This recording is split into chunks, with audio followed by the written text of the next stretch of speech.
Thank you very much, everybody.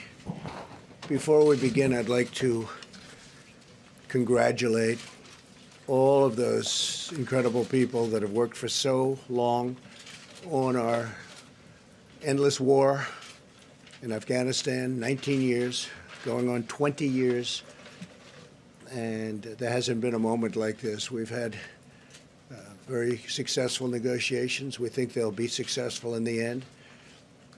The other side's tired of war. Everybody's tired of war. That's been a particularly long and gruesome one. And I want to congratulate President Ghani and the people of Afghanistan. I want to remember all of the people, all of the great, great men and women that have lost their lives in the war, and to their parents and wives and husbands and families, brothers and sisters. It's a great, great people. Many lives over such a long period of time have been lost. I want to thank our wounded warriors, people that are still bearing pain and all of the problems that they've had to go through. And they're incredible people, incredible spirit. I'd go to Walter Reed and see them so often, and the spirit they had, they wanted to go back. Despite their wounds, they always said, I want to go back. Wounded warriors, they're incredible people. I guess most of all, I want to thank all of the people in the United States for having spent so much in terms of blood, in terms of treasure and treasury, the money that has been spent, the lives that have been lost. And we just signed an agreement that puts us in a position to get it done, bring us down to in the vicinity of 8,000 troops. The United Nations was informed of everything, and NATO has been great. Secretary Stoltenberg has been fantastic. And I want to thank the United Nations for the help they gave, and I also want to thank and congratulate Secretary Stoltenberg of NATO. 29 countries involved, and all approving, all very happy with what's going on. I want to also thank and congratulate Secretary of State Pompeo and Secretary of Defense Mark Esper.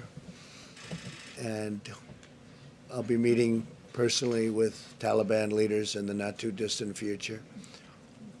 And we'll be very much hoping that they will be doing what they say they're going to be doing. They will be killing terrorists. They will be killing some very bad people.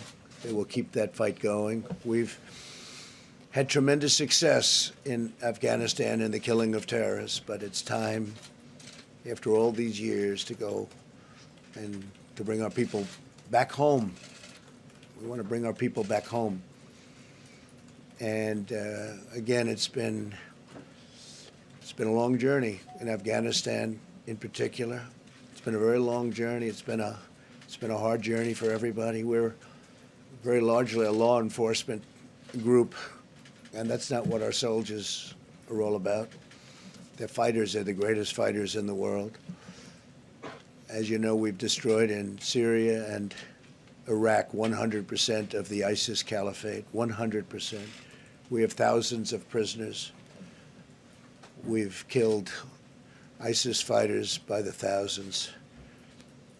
And likewise in Afghanistan, but now it's time for somebody else to do that work, and that'll be the Taliban, and it could be surrounding countries. There are many countries that surround Afghanistan that can help.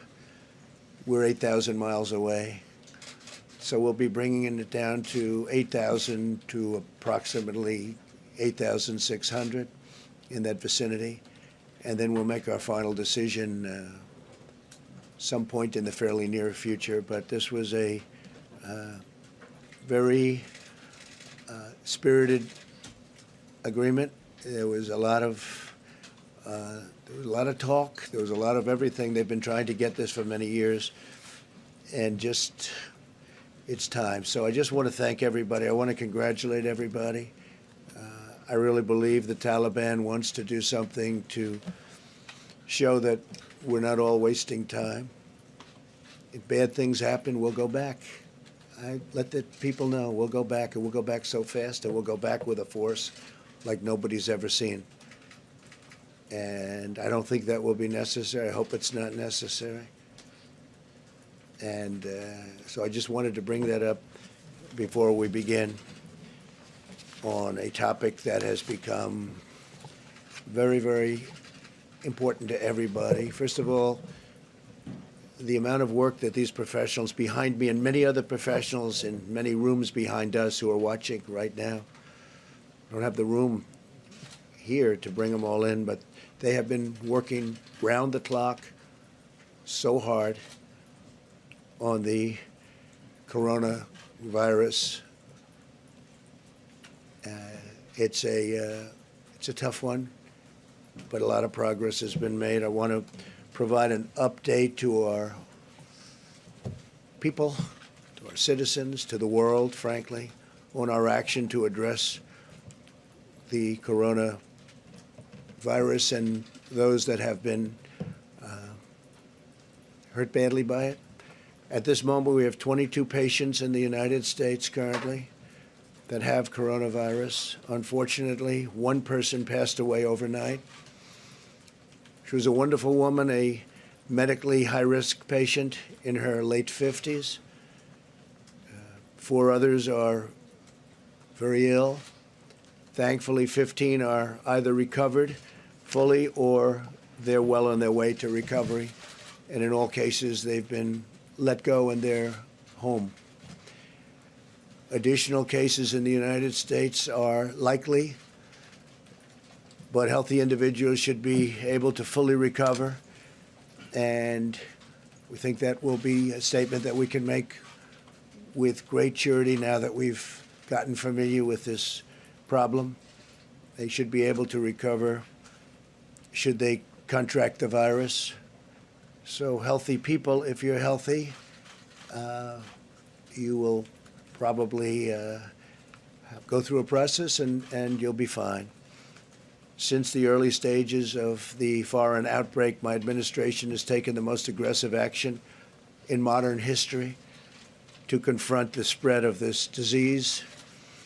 We moved very early. That was one of the decisions we made that really turned out to be a lifesaver in a sense, big lifesaver. On January 31st, I imposed travel restrictions on foreign nations who had, and anybody that had been to China or people coming out of China. And I want to say that China seems to be making tremendous progress. Their numbers are way down, and if you read Tim Cook of Apple said that they're now in full operation again in China. Their numbers are way down.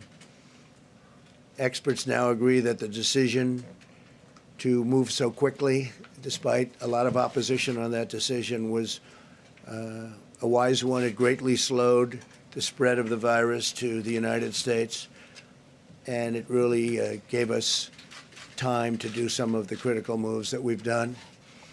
And it allowed these great professionals to get together and figure it all out. And we think they've done that. We've taken the most aggressive actions to confront the coronavirus. They are the most aggressive taken by any country. And we're the #1 travel destination anywhere in the world, yet we have far fewer cases of the disease than even countries with much less travel or a much smaller population.